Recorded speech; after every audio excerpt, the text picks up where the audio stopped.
E aí, pessoal, tudo bem com vocês? Eu espero que vocês estejam maravilhosamente bem. Espero que vocês tenham tido um ótimo Natal, um ótimo Ano Novo e um ótimo início de 2024. E hoje eu lhes trago uma partida extremamente didática de Bob Fischer contra Klaus Darga. Essa partida é uma aula sobre o jogo nas casas fracas, também é uma aula sobre a utilização correta do par de bispos. Então, vamos lá! Bob Fischer começa com peão E4 para surpresa de absolutamente ninguém. Seu adversário opta por jogar a defesa francesa, então temos E6, D4 e D5. Aqui, Bob Fischer simplesmente defende o seu peão de E4 jogando o cavalo em C3, e o jogador de pretas crava o cavalo, ameaçando então vencer o peão G4 através da cravada. Veja só, ele está ameaçando tomar o cavalo, seguido por tomar o peão, ou se não só tomar o peão e nós não poderemos retomá-lo.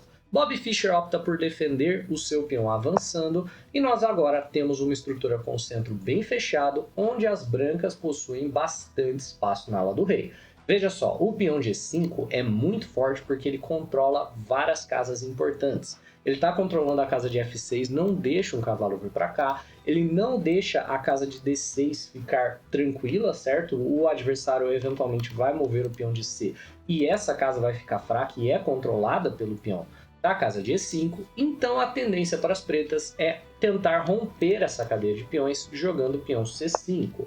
A ideia sendo de que o peão de E5 é um peão um tanto quanto difícil de atacar, porque ele está defendido por outro peão, então não adianta muito você ameaçá-lo com peças, jogando, por exemplo, o cavalo em C6 ou outros lances do tipo, certo? Você pressiona o peão, mas na realidade ele está defendido por outro peão. Então, o peão C5 é uma tentativa de separar os dois peões, que a gente chama de ruptura de cadeia de peões, e a ideia é que se você captura, agora o outro peão que antes era forte está fraco e se tornou um alvo facílimo de atacar, posteriormente com lances como cavalo em C6, dama em C7, uma manobrinha para que esse cavalo de G venha aqui para a casa de G6, onde ele pode ameaçar o peão, e a única maneira de você fortalecê-lo novamente vai ser expor o seu rei jogando, por exemplo, o lance F4, que é um lance um tanto quanto comprometedor, tudo bem? Então, nunca é vantajoso para as brancas a captura desse peão de C5. Em outras linhas da defesa francesa, como na linha do avanço, você lida com a ruptura C5 jogando o lance peão em C3. Dessa maneira, mesmo que o adversário captura, beleza, ele rompeu a sua cadeia de peões, que antes tinham 4 peões conectados, e agora terá apenas 2, mas você mantém esse peãozinho de E5 bem forte. Na variante que estamos analisando, com o cavalo na casa de C3 e o bispo cravando o cavalo, a ideia não é muito diferente. Você geralmente joga peão em A3 para que o adversário capture esse cavalo e você ainda tenha uma forte cadeia de peões e não tenha que lidar com uma posição enfraquecida, certo? Então é justamente isso que acontece na partida. Caso o adversário não capture o cavalo, caso ele volte o bispo para a casa de A5, essa é uma linha um pouco perigosa para o jogador de pretas, porque pode seguir aqui um ataque forte para as brancas imediatamente na ala da dama com peão em B4, ameaçando vencer o peão de C5. Parece para o jogador de pretas que esse lance é muito ruim, porque ele toma e agora ele está ameaçando capturar com tempo no cavalo ainda por cima, certo? Mas a ideia das brancas é jogar agora cavalo em B5. E esse cavalo está ameaçando infiltrar na casa de D6 com cheque, tirando o roque do adversário. Mesmo que ele tome mais um peão com o tempo, nós temos uma posição perfeitamente jogável aqui. A gente joga o peão em C3, temos a nossa cadeia de peões fortíssima e nós temos esse cavalo muito bem posicionado. O problema dessa posição aqui para o jogador de pretas é que ele vai perder muito tempo jogando esse bispo para lá e para cá, ao mesmo tempo que nós temos esse cavalo prontinho para entrar aqui nas casas fracas, né? E bispo toma em A3. Veja só, esse bispo está perfeitamente colocado nessa diagonal, o cavalo está prontinho para entrar e a posição, de maneira geral, tem mais qualidade para o jogador de brancas do que para as pretas. Então a tendência é que caso o adversário volte, você joga essa linha, mas o oponente que joga a francesa Winawer, que é essa com bispo em B4, tende a conhecer a teoria e simplesmente tomar o cavalo. Vamos lá. Aqui as pretas jogam cavalo em E7, desenvolvendo uma peça preparando esse cavalo para ir posteriormente ou para G6 ou para F5 e também preparando o roque, e o Bob Fischer não opta por jogar a linha principal. A linha principal a partir daqui é dama em G4, também conhecida como a linha do peão envenenado. O Bob Fischer não gostava muito de jogar essa linha porque ele tomou algumas surras ao longo da carreira dele. Isso daqui é uma posição na qual o jogador de pretas costuma não fazer o roque por medo de um ataque, porque agora a dama está na cara do rei, nós podemos seguir com o bispo em D3, peão H4, peão H5 e temos um ataque. Mas, ao invés disso, o jogador de pretas tende a jogar dama em C7, simplesmente sacrificando o peão da casa de G7 e, posteriormente, sacrificando também o peão da casa de H7 para ter uma posição muito, muito ativa. Olha só, a gente jogou a dama para lá e para cá, enquanto as pretas já têm cavalo, torre e dama jogando, e o nosso rei está bem exposto aqui no centro. Imediatamente, as pretas tendem a capturar aqui em D4, e se você tomar de volta, pasme, você já perde a torre por conta do dama cheque dando duplo, certo? Então, depois de peão toma, o correto para as brancas aqui é simplesmente defender os seus peões aqui jogando cavalo em E2, e essa posição é o tipo de posição que você não deve encostar nem com a vara de 10 metros, tá beleza? Não recomendo para ninguém jogar isso daqui, é muito complicado, a não ser que você esteja jogando uma partida clássica, isso é muito mais fácil de jogar para as pretas do que é para as brancas. E eu recomendo, na verdade, a linha que o Bob Fischer vai jogar nessa partida, que é o simples peão em A4. Pode parecer um lance muito estranho, não desenvolve nada, não prepara o roque, mas é um lance perfeitamente ok para você jogar, uma vez que a posição está muito fechada, então qualquer ataque vai demorar um pouquinho para se desenvolver. E o objetivo do lance peão em A4 é melhorar o desenvolvimento desse bispo negro, que é o nosso bispo mau.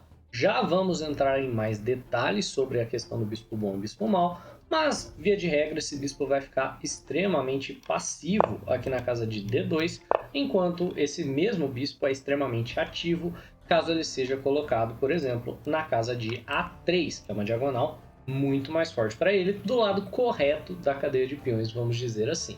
Por isso que o peão A4 é um bom lance para você jogar. O adversário joga o dama na casa de C7, ele não está preparando aquele duplo novamente, certo? Você pode seguir com o cavalo em F3. Se ele tentar aquele mesmo golpe, agora não funciona porque a dama não saiu da casa inicial. Então, digamos que peão toma e dama cheque, você pode só defender de bispo e a dama não está ameaçando a torre porque a dama o defende, tudo bem?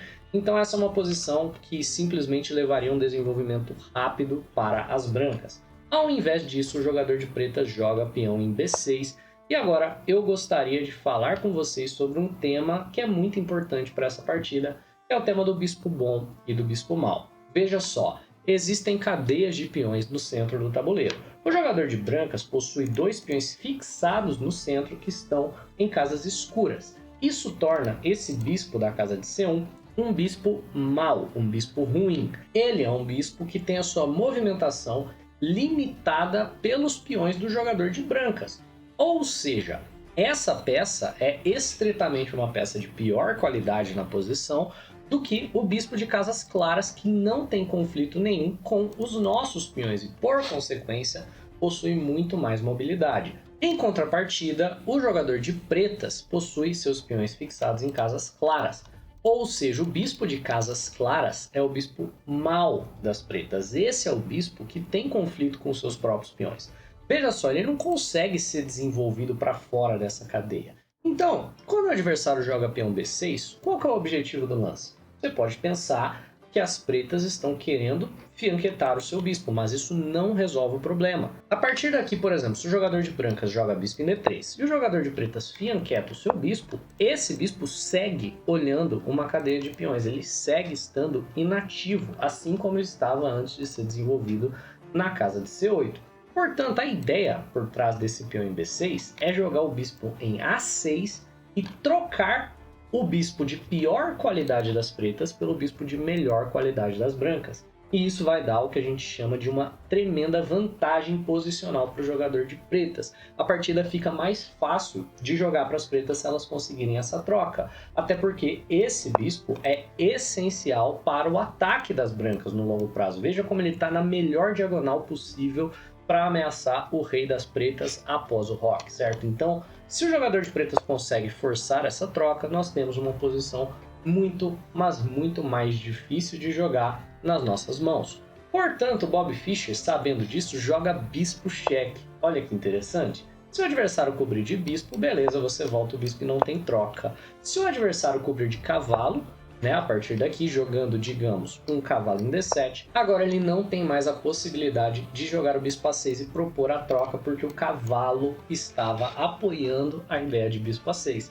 Então, depois do bispo B5 cheque, o oponente joga o bispo em D7 e o Bob Fischer volta. Você vê que os dois jogadores estão muito cientes do que é que eles têm que fazer de acordo com a estrutura de peões. Pois bem, se essa informação de xadrez posicional já valeu você ter clicado nesse vídeo, se você já está entendendo um pouco melhor as dinâmicas de posições fechadas, eu peço que você deixe um like, se inscreva no canal e considere virar membros. Os membros do canal têm acesso a muitos vídeos de xadrez posicional que são mais conteúdo como esse que você acabou de assistir. No entanto, geralmente é com exercícios ao invés de revisão de uma partida apenas, tudo bem? Então, vamos seguir com a partida. Agora, o Fischer tem o seu bispo posicionado mirando o rei do adversário e o oponente não conseguiu a troca de bispos que ele queria. Ele joga cavalo em C6 e Bob Fischer faz o roque. Note que as pretas não têm esse luxo de poder fazer o roque também. A posição está fechada e o Fischer tem mais espaço, como nós já discutimos anteriormente, na ala do rei. Se as pretas optam por fazer um roque curto, veja como as peças das brancas têm muito mais facilidade de entrar no ataque do que as peças das pretas têm facilidade de entrar na defesa. Na prática, a única peça das pretas que tem acesso a essa ala do rei são essa torre e esse cavalo. Todas essas peças aqui das pretas não conseguem atravessar a cadeia de peões. Isso que torna um ataque pelas alas numa posição de centro fechado tão perigoso. Então aqui as brancas podem simplesmente jogar bispo toma em H7, depois que o rei retoma, jogar cavalo G5 cheque e depois envolver a dama. Então digamos, se o adversário caminha o seu rei para a casa de H6, ele está se colocando num cheque descoberto e perdendo material. Se o adversário volta, nós temos dama em H5 e estamos ameaçando checkmate. Mesmo que o oponente crie espaço para o rei dele, a posição aqui se complica de um jeito ou de outro. E se ele vem para a casa de G6, você pode seguir com, por exemplo, o dama em G4, preparando um descoberto depois que o cavalo se mover.